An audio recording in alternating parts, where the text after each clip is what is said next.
Ambasadori gjerman në vendin tonë Helmut Hoffmann në çeljen e programit të trajtimit të infermierëve që dëshirojnë të punësohen në Gjermani, ka deklaruar se nëse dikush dëshiron të punojë në Gjermani, mos kërkoni azil politik, pasi kjo është rruga më e keqe e mundshme, por drejtohuni të tjerë projekteve të organizuara ligjore. Nëse dikush dëshiron të punojë në Gjermani, mos kërkoni azil politik sepse kjo është rruga më e keqe e mundshme, por drejtohuni të tjerë projekteve të organizuara ligjore.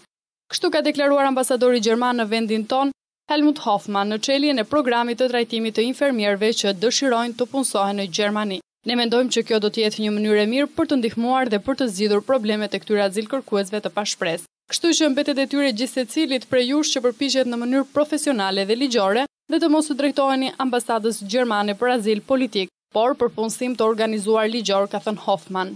Në të njëjtat linja, kryeministri Edi Rama ka deklaruar se ëndra për të punuar dhe jetuar në Gjermani mund të bëhet përmes rrugës së ligjshme.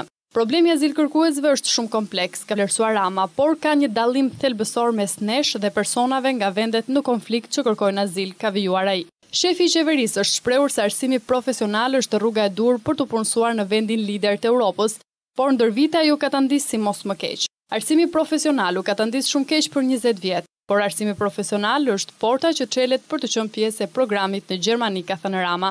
Shanset për të marrë azil në Gjermani janë zero, ndërsa shanset për punësim janë të pafundme, ka shtuar kryeministri.